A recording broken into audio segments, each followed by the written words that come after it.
이제 프리드만 이퀘이션을 푸는 과정을 조금 생각을 해봐야 되겠는데요.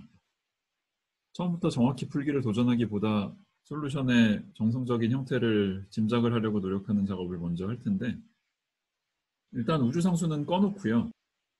매터와 레디에이션이 적당히 섞여 있다고 쳤을 때 솔루션이 대략 어떤 모양으로 적힐지를 상상을 해보는 거예요. 우주상수를 끄면 일단 하나 중요한 특징은 에너지 밀도와 압력 둘 다 0보다 같거나 큽니다. 우리 인류가 아는 범위 안에서 넓은 영역에 걸쳐서 에너지 밀도와 압력이 음수인 종류의 매터 또는 레디에이션은 없어요. 그럼 위에서 적었던 프리드만 이퀘이션의 여러 형태 중에 주로 뒤에다 몰아놓고 잘 안 들여다봤던 형태인 2번 방정식은 좌변에 A의 시간 미분 2번 걸린 게 나오고 우변에 로와 P의 컨비네이션이 나오는데, 로와 P의 개수가 둘 다 양수기 때문에 로값 P 값이 둘 다 양수면 A의 시간 2번 미분은 항상 0보다 작을 수밖에 없어요. 그 말은 우주가 팽창을 해도 감속 팽창을 해야 된다는 거죠. 제가 지난 시간에 감속에 관련된 파라미터를 도입했었고, 초기 우주론 학자들이 그 파라미터를 도입했던 이유가 감속 팽창을 믿고 있었기 때문이라는 얘기도 했었는데, 초기 우주론 학자들은 우주상수를 별로 심각하게 고려를 안 했었거든요. 그러다 보니까 방금 우리가 설명한 이유에 따라서 감속 팽창은 당연한 결과 중에 하나라고 생각을 했던 거죠. 우주 팽창의 모양이 정확히 어떻게 되든지 상관없이 감속 팽창을 한다면 시간에 대한 함수로 스케일 팩터를 플러스를 했을 때 위로 볼록한 모양의 그래프가 나올 거고요.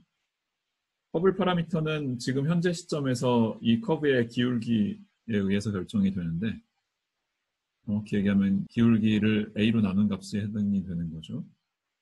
커브의 접선을 그린 다음에 현재 시점과 이 접선이 타임축과 만나는 시점을 잡아서 그 사이 거리를 그리면 그게 허블 상수의 역수에 해당이 되고요. 애초에 커브가 타임축과 어디서 만나서 출발했는지를 따지면 현재 시점에서 그곳까지의 거리가 우주의 나이가 되는데, 감속 팽창을 한다면 우주의 나이와 허블 상수 역수의 대소 관계는 이 그림으로부터 아주 자명하게 얻어낼 수가 있습니다. 허블 상수의 역수가 우주의 나이보다는 큰 값이 나와야 돼요.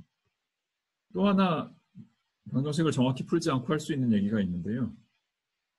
프리드만 이퀘이션을 적는 방식 중에 하나가 연력학 제1법칙 비슷하게 이런 식으로 적을 수 있다고 했는데, 여기서부터 또 하나 유추할 수 있는 사실이 뭐냐면, 로 A 제곱이라는 컨비네이션은 로 A 3승을 다시 A로 나눈 건데, P 값이 양수면 P에다가 볼륨의 미분 곱한 값이 음수여야 될 거고요.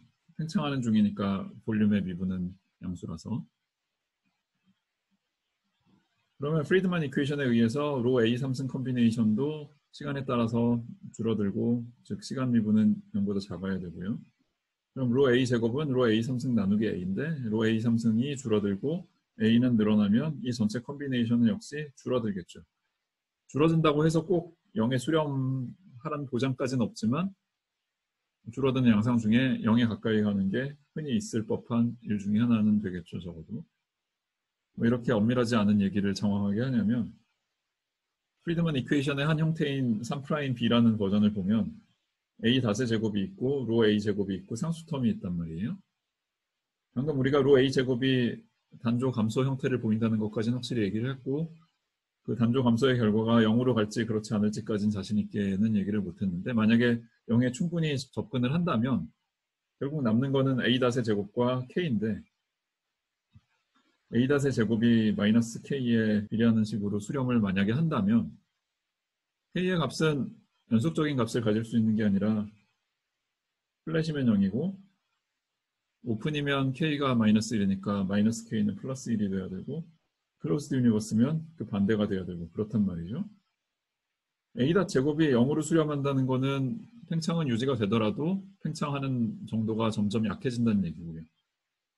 A 닷 제곱이 0보다 큰 상수에 수렴을 한다 그러면 거침없이 계속 팽창을 지속한다는 얘기고요. 세 번째로, 만약에 A 닷 제곱이 마이너스 1에 수렴을 한다? 말이 안 되는 결과죠.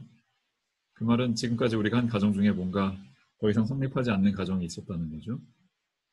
대표적인 방법으로는 팽창을 계속하지 못한다가 있을 수 있어요. 즉 a' 제곱이 마이너스 1까지 가기 전에 이미 0을 칠 거고 a-0보다 큰 값에서 출발해서 0을 친다는 거는 팽창이 멈춘다라는 얘기가 되는 거죠. 이 세 가지 시나리오를 다 한 플롯에다가 몰아서 그릴 수가 있는데요. 이 t0라는 현재 시점에 사는 우리들은 현재 시점 근처는 자세히 관측을 할 수 있지만 현재 시점에서 먼 곳은 점점 더 관측하기가 어려워요. 최대한 관측을 열심히 하려고 노력을 하고 있지만 그래서 초기 우주론에서 허블 상수는 현재 시점 근처의 그래프의 모양을 대충 유출을 하는 과정에서 나왔습니다. 관측이 점점 더 정밀해짐에 따라서 우리 우주가 클로스드 유니버스인지 오픈 유니버스인지 플랫 유니버스인지를 판명하는 데 점점 유리한 고지를 찾아 올라갈 수도 있었고요.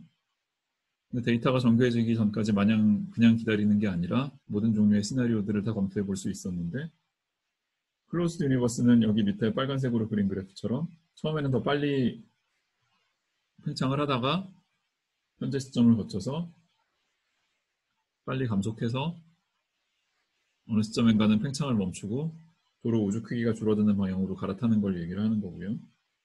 플랫 유니버스는 현재 시점을 지나서 팽창하는 정도는 점점 줄어들지만 완전히 0으로 수렴하지는 않고 0으로 수렴하더라도 굉장히 천천히 수렴하는 양상을 띠는 거고요. 오픈 유니버스는 현재 시점에서부터 미래로 가면서 팽창하는 정도가 빠른 속도로 줄어들지 않고 조금만 줄어든 채로 계속 팽창을 하는 패턴을 이야기합니다. 이 플롯이 초기 우주론자들이 생각했던 우주상수가 없는, 백큐 에너지가 없는 상태에서 가장 대표적인 시나리오를 다 모아놓은 플롯이에요.